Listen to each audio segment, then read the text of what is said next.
A lot of my students से कि data analytics पढ़ते वक्त सबसे कॉम्प्लेक्स कॉन्सेप्ट लगता है एसक्यूएल का। एंड हो भी क्यों ना, काफ़ी सारी क्वेरीज जैसे कि कॉमन टेबल एक्सप्रेशन, सब क्वेरीज, विंडो फंक्शंस, काफ़ी सारे नए कॉन्सेप्ट्स आ जाते हैं, जॉइन से कॉन्सेप्ट्स होते हैं, वेयर कैसे यूज़ करना है, हैविंग कैसे यूज़ करना है।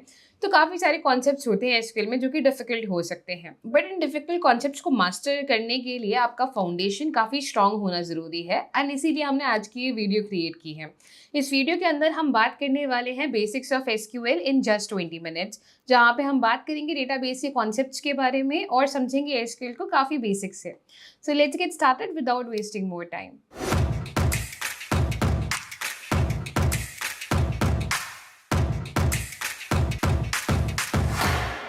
Now before we get started guys, अगर आप हैं एक डेटा एंथुसियास्ट और आप रेगुलरली अपडेटेड रहना चाहते हैं with everything that is going on around the data world, चाहे वो क्यूरेटेड पॉडकास्ट हो, master classes, cheat sheets, notes या फिर जॉब अपडेट्स ही क्यों ना हो, देन डब्ल्यूएस क्यूबटेक ने रिसेंटली लॉन्च किया है उनका व्हाट्सएप चैनल। आप उसे ज्वाइन कर सकते हैं, उसका लिंक गिवन है डिस्क्रिप्शन के अंदर। चलिए शुरू करते हैं। सबसे पहले, क्योंकि हम यहाँ पे बात करने वाले डेटाबेसेस की एंड एसक्यूएल के बारे में, सबसे पहले समझते हैं कि डेटाबेस क्या होता है। कई डेटाबेस, जैसे कि आप अपनी स्क्रीन पे देख पा रहे हैं, database is an organize collection of data जो कि यूजर्स को अलाउ करता है to store, retrieve and manage information.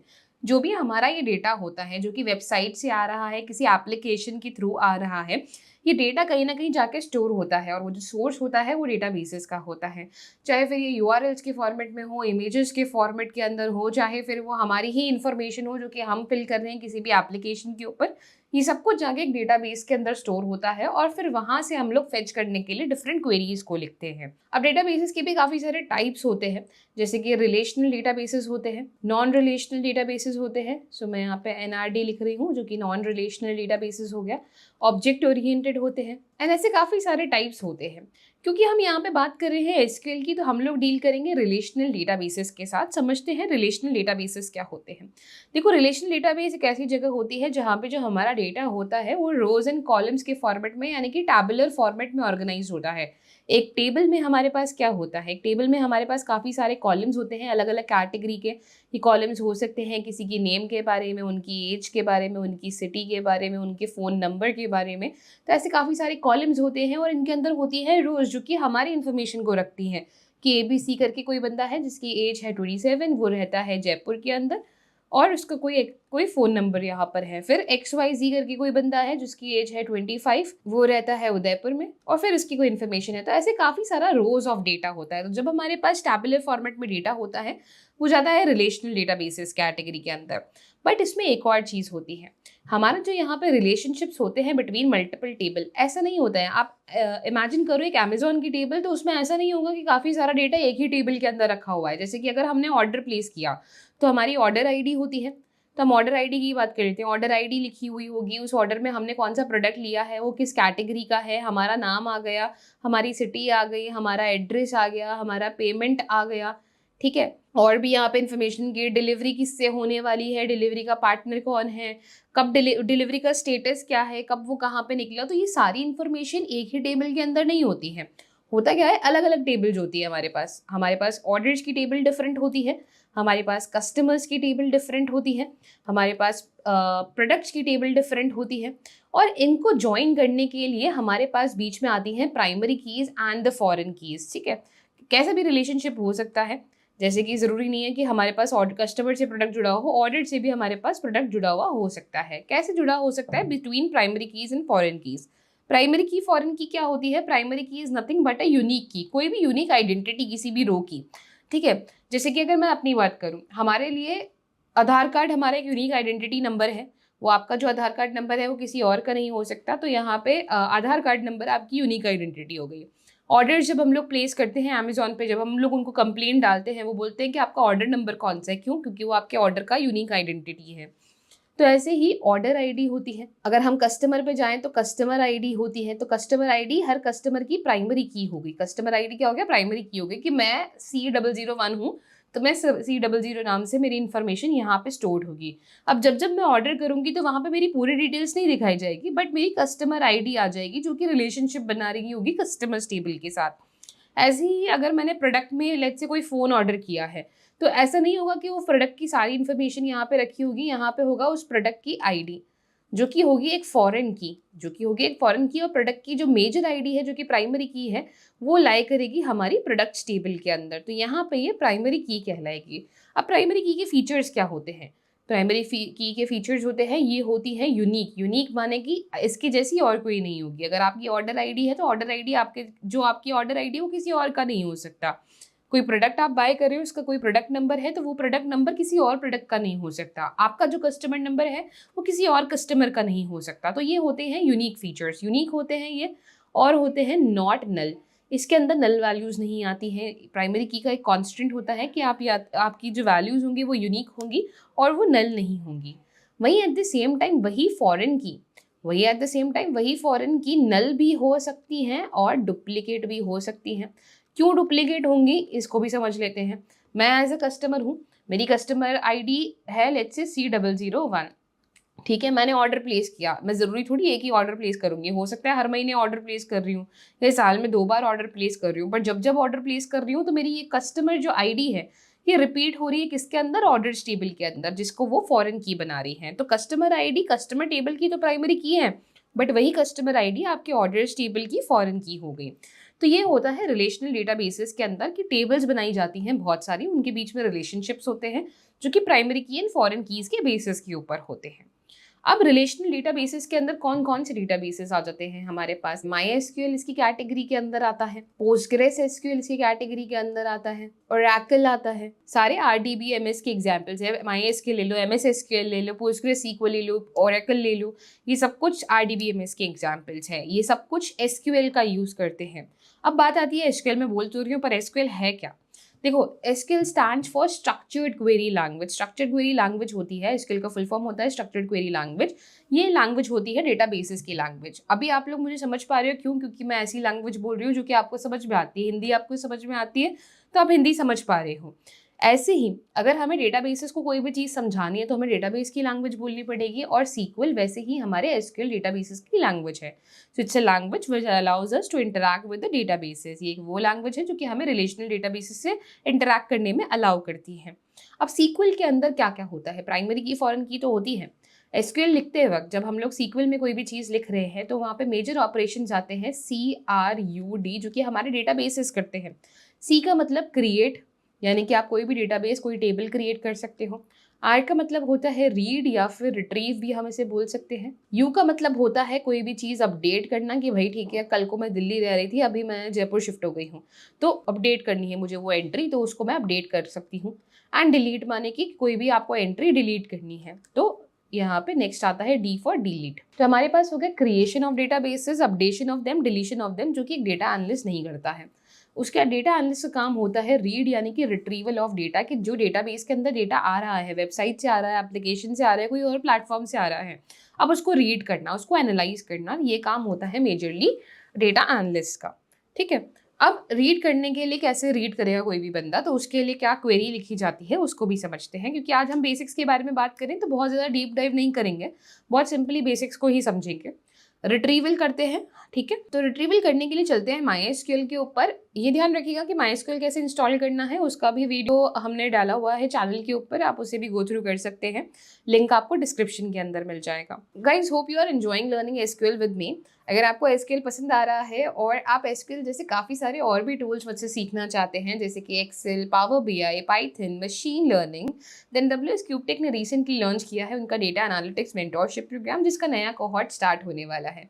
अगर आप भी इस कोहॉर्ट का पार्ट बनना चाहते हैं, लाइव सेशंस चाहते हैं, चीट शीट्स, नोट्स, या फिर आप LMS का एक्सेस चाहते हैं जहाँ पे आपके पास सारी लाइव सेशंस की रिकॉर्डिंग्स भी होंगी, सेल्फ पेज वीडियोस भी होंगी, और आपको WS क्यूबटेक पोर्टफोलियो वेबसाइट भी देगा। साथ ही साथ इस प्रोग्राम के अंदर आपको मिलेगा प्लेसमेंट असिस्टेंस एज वेल। सो अगर आप इस प्रोग्राम का पार्ट बनना चाहते हैं तो इसका लिंक गिवन है डिस्क्रिप्शन के अंदर, आप इसे ज्वाइन कर सकते हैं। एंड अभी चलते हैं MySQL पे। सो गाइज, ये आपका MySQL का बेसिक इंटरफेस है। MySQL कुछ इस तरीके का दिखता है, जहाँ पे लेफ्ट हैंड साइड पे हमारे पास हमारी सारी स्कीमाज हैं, यानी कि ये वो सैम्पल डेटाबेसेस हैं जो कि ऑटोमेटिकली डाउनलोड हुए हैं, हमने करे हैं सैम्पल्स एंड एग्जाम्पल्स के साथ। तो ये इनबिल्ट डेटाबेसेस है बेसिकली।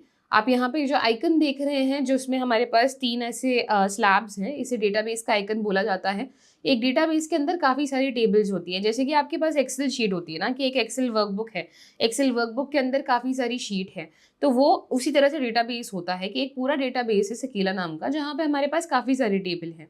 अच्छा, अगर मैं होम पे जाऊँ और आपको इसके मॉडल के ऊपर भी लेके जाऊँ, सकीला का फुल मॉडल भी देखते हैं, आप देख पाएंगे कि इसकी ER डायग्राम पे अगर हम जाते हैं तो यहाँ पे कैसे ईच टेबल जो है एक दूसरे से कनेक्टेड है। ठीक है, इसको थोड़ा सा जूम इन कर लेते हैं। जैसे कि यहाँ पे बात कर लेते हैं कस्टमर टेबल के अंदर, कस्टमर टेबल के अंदर और हमारे पास एड्रेस के अंदर क्या है, एड्रेस आईडी है, जो कि हमारी प्राइमरी की है। किसकी है? एड्रेस टेबल का एड्रेस आईडी प्राइमरी की है, और वही एड्रेस आईडी बार बार रिपीट हो रही है कस्टमर्स में। अब क्योंकि एड्रेस एक ही लोकेशन में काफ़ी सारे लोग हो सकते हैं, तो उनकी सिटी सिमिलर हो सकती है, तो सिटी की आईडी तो यहाँ पर है, बट वो सिटी फॉरेन की तरह एड्रेस टेबल के अंदर आ रहा है।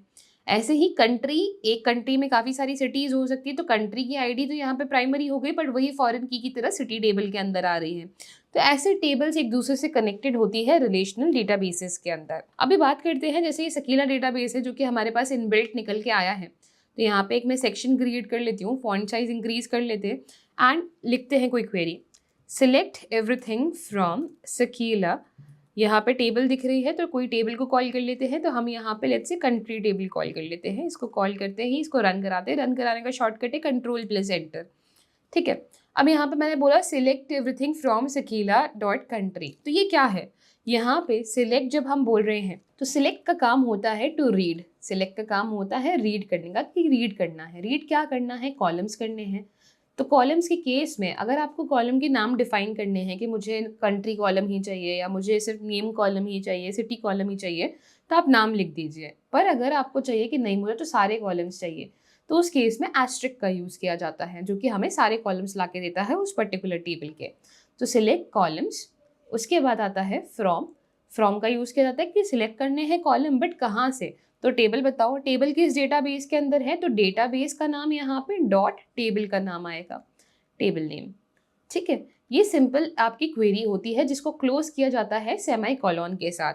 सेमी कॉलन से क्लोज करना ज़रूरी है, नहीं क्लोज करते हो तो इस क्वेरी पे तो कोई इम्पैक्ट नहीं पड़ेगा, बट आप जो नेक्स्ट क्वेरी लिखोगे उस पर ज़रूर इम्पैक्ट करेगा। आपकी नेक्स्ट क्वेरी नहीं रन करेगी जब तक आप प्रीवियस क्वेरी को क्लोज नहीं कर देते। तो प्रीवियस क्वेरी को क्लोज करने के लिए हम लोग यहाँ पे सेमी कॉलन का यूज़ करेंगे। अच्छा, जब हम लोग एज ए डेटा एनालिस्ट काम करते हैं ना, तो हमारी सारी क्वेरीज ना इंडिपेंडेंट होती हैं। ये जो क्वेरी कॉल करोगे और उसके बाद जो दूसरी क्वेरी कोई दूसरी टेबल से कॉल करोगे तो वो इंडिपेंडेंट होगी, इसका असर आपकी इस क्वेरी के ऊपर नहीं पड़ेगा। इंडिपेंडेंट क्वेरीज होती हैं यहाँ पे। ठीक है, तो वापस से चलते हैं MySQL की तरफ। यहाँ पे है select everything from Sakila country, Sakila dot country, जहाँ पे सकीला क्या है? डेटाबेस का नाम है। अब मैं नहीं चाहती बार बार डेटाबेस का नाम लिखूँ, कल को मेरे को एक्टर कॉलम कॉल करना है यहाँ से, तो हम लोग यहाँ पे एक्टर कॉल करते हैं और एक्टर टेबल का डेटा निकल के आ जाएगा। बट मैं चाहती नहीं हूँ कि बार बार यार सकीला लिखना पड़ रहा है, कल को कोई दूसरी टेबल से कॉल करना हो, मान लो वर्ल्ड टेबल से कॉल करना हो, वर्ल्ड के अंदर भी हमारे पास डेटा है, तो वर्ल्ड के अंदर से कंट्री लैंग्वेज लेके आते हैं। तो select everything from world dot country language. ठीक है, इसको कॉल करेंगे तो इसका डेटा हमारे पास निकल के आ गया। बट अब यहाँ पे एक चीज़ समझते हैं, मैं लगातार काम करने वाली हूँ वर्ल्ड के ऊपर, अब बार बार मेरे लिए डेटाबेस लिखना मुझे अच्छा नहीं लग रहा, तो उसके लिए हमारे पास एक ऑप्शन है, आप यहाँ पे यूज़ लिख सकते हो। यूज़ करके एक कीवर्ड होता है, यूज़ करके आप जिस भी डेटाबेस को लिखेंगे वो एक्टिवेट हो जाएगा। एक्टिवेट होने का मतलब क्या हो गया कि अभी सकीला एक्टिवेटेड है, अभी मैं इसकी कोई भी टेबल कॉल करूँ, यहाँ पे मैं लिखती हूँ select everything from let's say customer. Okay, इसको रन कराते हैं तो हमारे पास कस्टमर का डेटा आ गया बिना डेटाबेस का नाम लिखे। पर क्या है, ऐसा का ऐसा ही चीज़ हम वर्ल्ड वाले डेटाबेस के साथ कर सकते हैं कि मैं यहाँ पे वर्ल्ड ना लिखूँ, सिर्फ कंट्री लैंग्वेज कॉल करूँ और इसको रन कराऊँ, तो आप देखेंगे कि ये एग्जीक्यूट ही नहीं हुआ, हमारे पास एरर आ गई है। नीचे एरर चेक कर लेते हैं कि एरर क्या कह रही है, कि यहाँ पे आपका जो सकीला डॉट कंट्री लैंग्वेज है वो एग्जिस्ट नहीं करता। सकीला क्यों बोल रहा है जब यहाँ पे वर्ल्ड का डेटाबेस है? क्योंकि सकीला एक्टिव डेटाबेस है यहाँ पे, तो जो भी डेटाबेस एक्टिव है आप उसकी टेबल को डायरेक्टली कॉल कर सकते हो। बट अगर कोई इनएक्टिव डेटाबेस से आपको कॉल करना है तो उस केस में आपको यहाँ पे उस डेटाबेस का नाम लिखना पड़ेगा। अगर मैं वर्ल्ड के साथ कंट्री लैंग्वेज लिखती हूँ तो वो कॉल करेगा।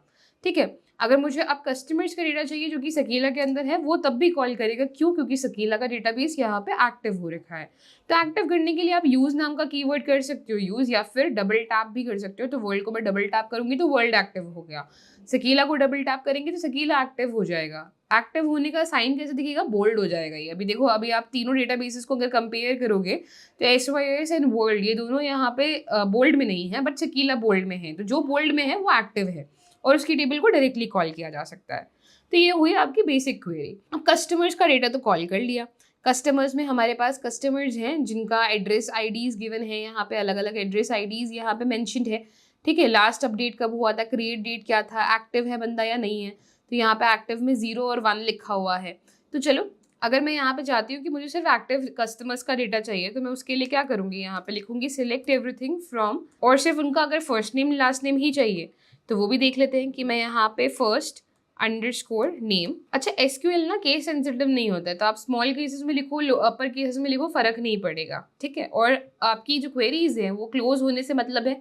आप हर वर्ड को एक लाइन में लिखो तो भी चलेगा, आप पूरी क्वेरी को एक ही लाइन में लिख दो तो भी चलेगा, आप अलग अलग लाइन में लिखना चाहते हो सिस्टमैटिक जमाने के लिए तो भी लिख सकते हो। तो फर्स्ट नेम मैंने यहाँ पे कॉल किया और मुझे लास्ट नेम भी चाहिए इस बंदे का, तो लास्ट नेम भी ले लेती हूँ। फ्रॉम टेबल कौन सी है? कस्टमर टेबल है। इसको कॉल करेंगे तो सिर्फ फर्स्ट नेम लास्ट नेम आएगा। मुझे कहाँ से चाहिए? जहाँ पे हमारा जो एड्रेस है वो सॉरी यूज़र है वो एक्टिव है।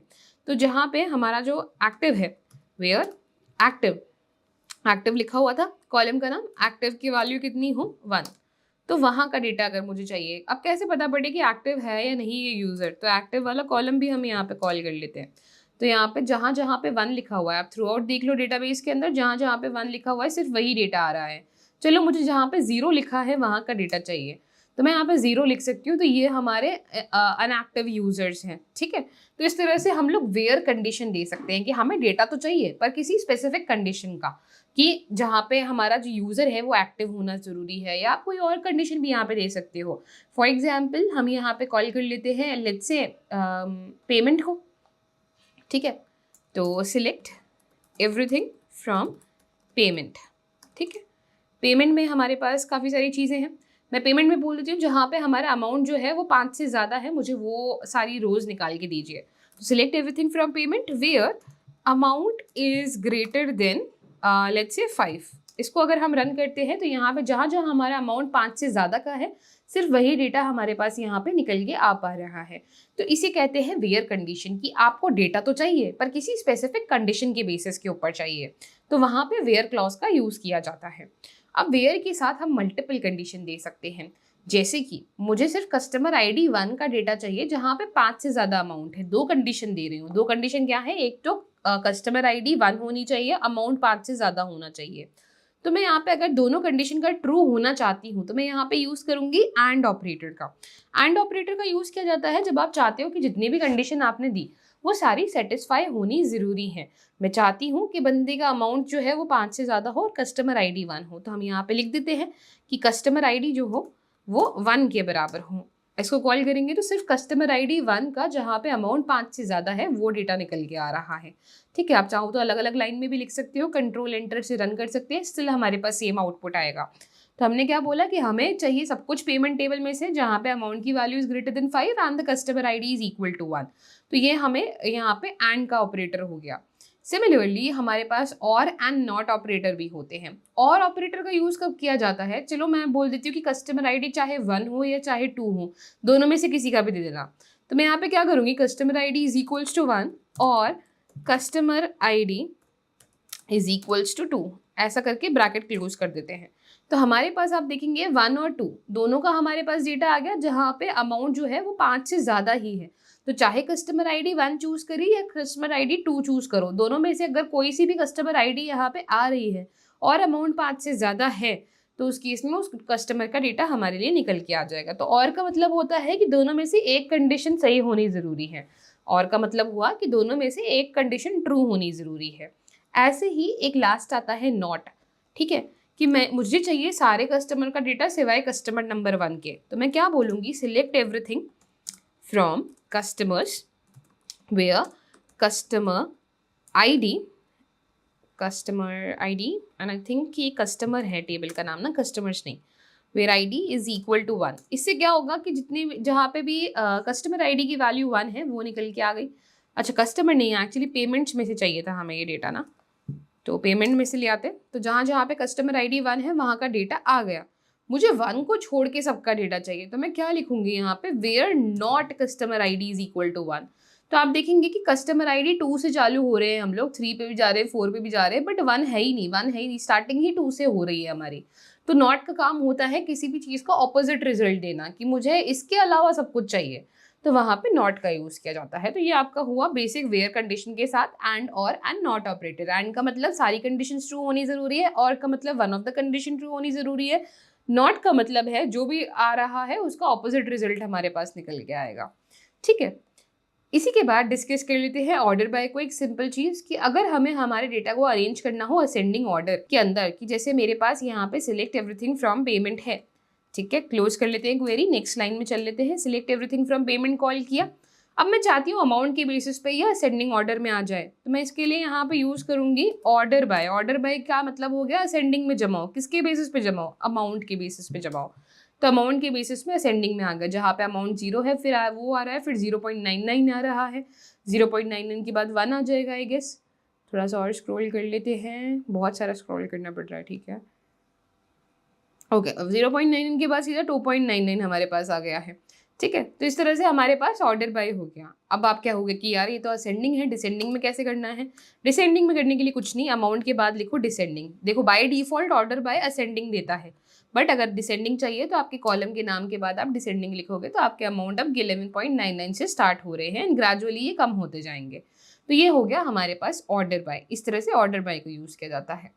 लास्टली हमारे पास एक और चीज आती है जिसको हम बोलते हैं लिमिट। ठीक है, सिलेक्ट एवरीथिंग फ्रॉम पेमेंट वापस से कॉल करते हैं यहाँ पे, इसको मैं रन कराती हूँ। तो हमारे पास सब कुछ आ गया है पेमेंट टेबल के अंदर से। मैं चाहती हूँ कि बस मुझे शुरुआत की 3 रो देखनी है, तो मैं यहाँ पे लिखूंगी लिमिट 3।